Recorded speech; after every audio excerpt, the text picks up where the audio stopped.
बसंत ऋतु के अंदर पत्थे के अंदर, यानी पत्थे का अर्थ है जो ज्यादा खाना है वो पुराना अनाज खाना है, और जो प्रधान रस है, बसंत ऋतु का प्रधान रस क्या था, कषाय, तो वो प्रधान रस का सेवन ज्यादा करना है। और जो प्रधान रस की जो औषधियां थी वो मैं पहले से ही आपको लिखवा चुका हूं, वो ज्यादा से ज्यादा, यानी कि गुल्लर ज्यादा से ज्यादा, बहेड़ा हो गया, ठीक है, कच्ची खांड, कमल ककड़ी और गैरू,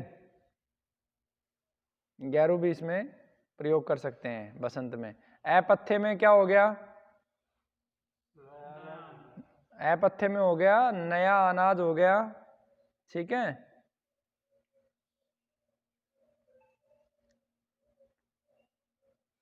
खट्टी चीजें, मीठी चीजें, ये कम से कम खानी है पत्थे में, खट्टा मीठा कम से कम, ठीक है। और ठंडी चीजें भी कम से कम खानी है।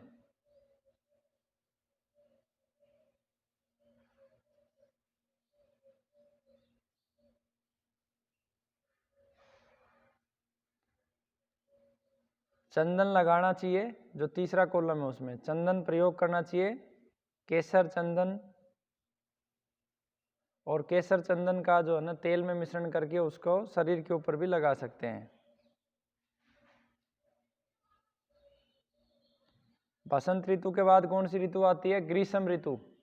कौन सी आती है, ग्रीष्म ऋतु, यानी कि जहां पे गर्मी अपने चरम पे होती है उसे ग्रीष्म ऋतु बोलते हैं।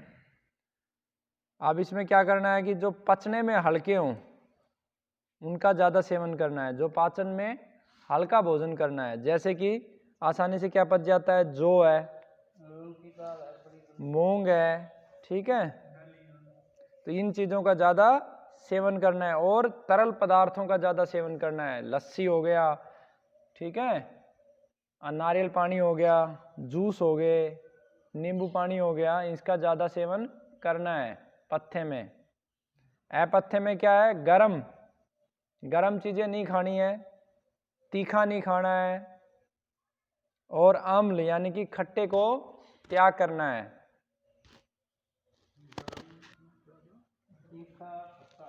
देखो गर्मी में क्या नहीं खाओगे, वो लॉजिक लगाओगे तो अपने आप चीज़ आएगी। गर्मी है, अब क्या नहीं खाना आपको, गर्म तासीर की चीज़ें नहीं खानी, ठीक है, तीखा नहीं खाना, मतलब बहुत ज़्यादा मिर्च नहीं खानी, खट्टी चीज़ें भी बहुत ज़्यादा नहीं खानी है।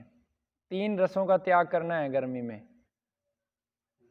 अब शरीर पे ज़्यादा से ज़्यादा चंदन का लेप करना है, गर्मी ज़्यादा होती है, मुल्तानी मिट्टी का लेप करना है, फूलों को खूब सूंघो, पुष्प जो होते हैं ना उनको खूब सूंघना चाहिए, इससे बीमारी से हम मुक्त रहते हैं। हल्के कपड़े पहनने चाहिए, सूती कपड़े।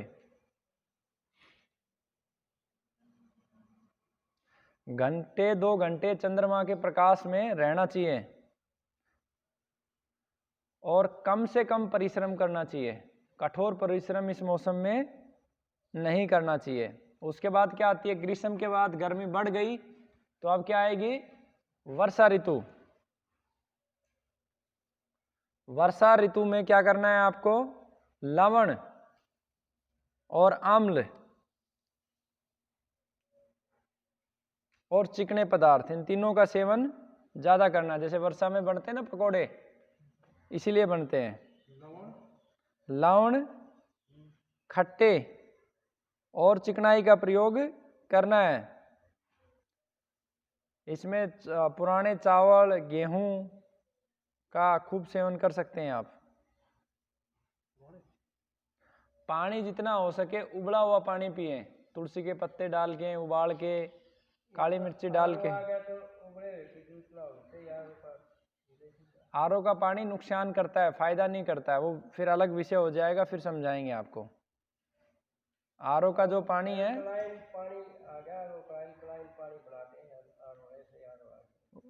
चलो उस पर चर्चा करेंगे, विषय से हटके है ये। आरओ का पानी जो है ना पोषक तत्वों को नष्ट कर देता है पानी के। हाँ, अब इसमें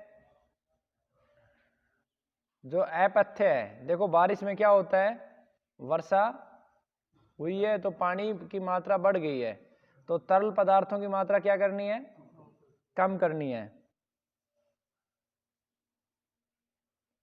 और जो पचने में कठिन है उनका भी सेवन नहीं करना है। और हरी सब्जियां भी, क्योंकि जिसमें तरलता की मात्रा ज़्यादा है, वो भी थोड़ी सी मतलब बैलेंस करके खानी है, कम भी नहीं करनी अधिक भी नहीं करनी, बैलेंस करके खानी है हरी सब्जियां। अब इसमें विशेष क्या करना है कि तेल की मालिश करनी है खूब, गर्म पानी से नहा के तेल की मालिश करो खूब। और बारिश जब भी आए जरूर स्नान करो।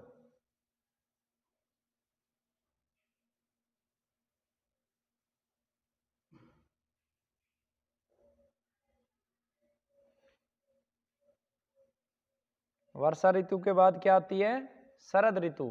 क्या आती है, शरद ऋतु।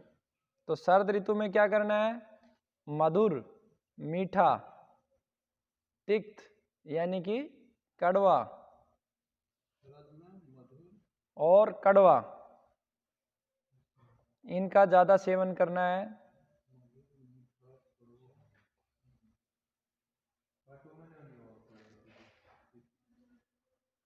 और पित्त का जो शमन करता है उन औषधियों का ज्यादा सेवन करना है, क्योंकि पित्त जो होता है इस ऋतु में पित्त सबसे ज्यादा भड़कता है। वर्षा ऋतु के समापन पे आप देखोगे खुजलियां बहुत ज्यादा चलनी शुरू हो जाती हैं। तो उसका जो मूल कारण है वो यही है कि पित्त को शमन करने वाली औषधियों को हमें ज्यादा लेना है।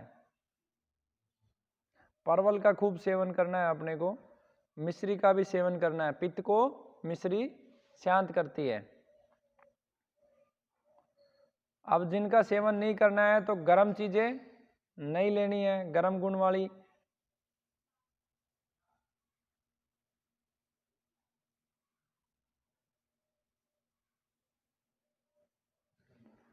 बहुत ज्यादा चिकनी चीजों का सेवन नहीं करना है अपने को। दही का सेवन इस सीजन में नहीं करना चाहिए। अब क्योंकि ये इसी सीजन के दौरान शरद पूर्णिमा पड़ती है, शरद के दौरान, तो चंद्रमा की किरणें ज्यादा से ज्यादा लेनी चाहिए रात्रि में, ठीक है ना। और चंद्रमा की किरणों से शुद्ध किया हुआ पानी इस मौसम में खूब पीना चाहिए।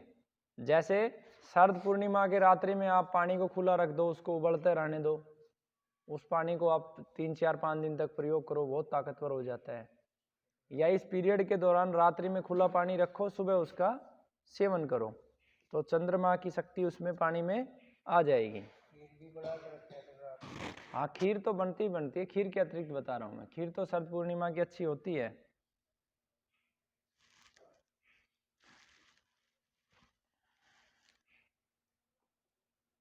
जो पहले चंद्रमा निकलते ही जो 1-2 घंटे का प्रकाश होता है ना, वो इस सीजन में बहुत अच्छा होता है। तो शरद के बाद अगली ऋतु आती है हेमंत।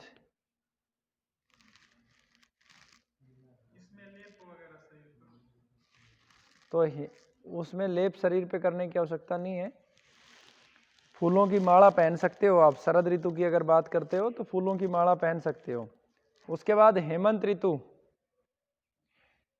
हेमंत ऋतु में मीठे फल ज़्यादा से ज़्यादा खाने हैं, खट्टे और नमकीन भी उसके बाद प्राथमिकता से ले सकते हैं। चिकनाई का सेवन करना है, यानी कि घी का खूब सेवन कर सकते हैं।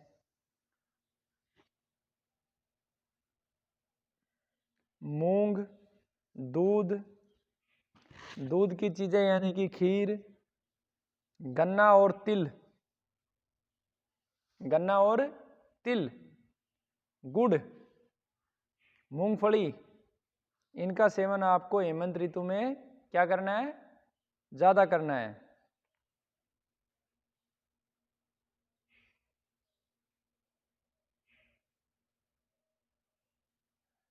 अब नहीं क्या करना है, जो बहुत ज़्यादा ठंडी तासीर की चीज़ें हैं उनका सेवन आपको नहीं करना है, जैसे कि हरी दूब का रस।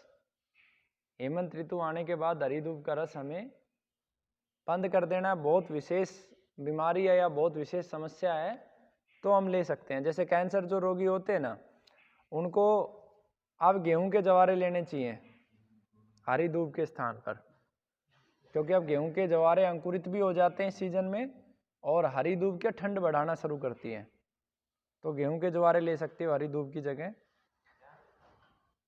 इस सीजन में दरअसल कैंसर के रोगियों को हरी धूप का रस हम पिलाते हैं। तो अब हेमंत ऋतु में मैं ये बता रहा हूँ कि हेमंत ऋतु में हरी धूप के स्थान पर गेहूं के ज्वारे का रस लेना चाहिए। ठीक है। हेमंत ऋतु में दिन में कभी भी नहीं सोना चाहिए।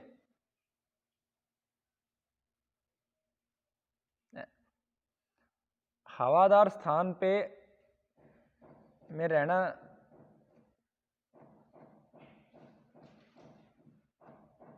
नुकसान कर सकता है। ठंडी हवाएं जो चलती हैं हेमंत ऋतु में वो नुकसानदायक होती हैं। खुले पांव नहीं रहना चाहिए और हल्के सफेद वस्त्र नहीं पहनने चाहिए हेमंत ऋतु में। अब इसका सीधा सीधा लॉजिक क्या है, गर्मी में आपको हल्के सफेद वस्त्र पहनने चाहिए क्योंकि वो एक तरीके से गर्मी को नियंत्रित करता है, और सर्दी में क्या करता है वो सर्दी को नजदीक लेके आता है सफेद वस्त्र। तो सर्दी के अंदर सबसे अच्छे तो काले वस्त्र होते हैं, सर्दी बहुत कम लगती है उसमें। ठीक है। अब हेमंत ऋतु के बाद अंतिम ऋतु आ गई है शिशिर।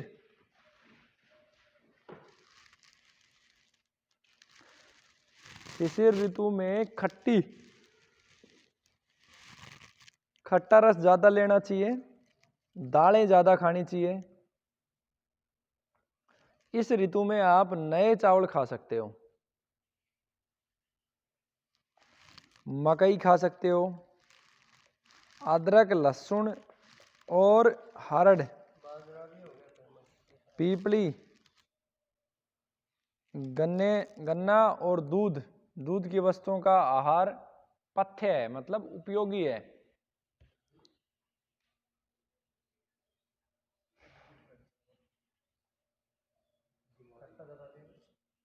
खट्टा ज़्यादा लेंगे, दालें ज़्यादा खाएंगे, गेहूं के बने हुए आइटम ज़्यादा खाएंगे, चावल खाएंगे, मकई खाएंगे, अदरक, लहसुन, हरड़, पीपली। ठीक है। और गन्ना व दूध की वस्तुओं का ज़्यादा प्रयोग इस सीजन में करना है। अब इसमें क्या प्रयोग नहीं करना, कड़वा नहीं प्रयोग करना है, तीखा प्रयोग नहीं करना है,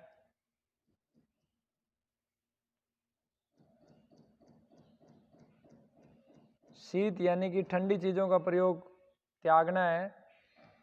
इस सीजन में अधिक से अधिक तेल की मालिश करनी है, गुनगुने पानी से स्नान करना है और सूर्य का प्रकाश पर्याप्त मात्रा में लेना है, 2-2 घंटे सुबह सुबह लेना है। और जिन चीज़ों से वात बढ़ता है उनको छोड़ना चाहिए, कम से कम बोलना चाहिए और समय पे सो जाना चाहिए। ये शिशिर ऋतु का हो गया। तो सबसे पहली ऋतु आई हमारी बसंत, बसंत के बाद आई ग्रीष्म, ग्रीष्म के बाद आई वर्षा, वर्षा के बाद आई शरद, शरद के बाद हेमंत और हेमंत के बाद शिशिर। यानी कि 6 ऋतुओं में हमने बांटा हुआ है पूरे वर्ष को। तो उसके अनुसार क्या भोजन करना है नहीं करना है वो इसमें कवर हो गया है। ठीक है।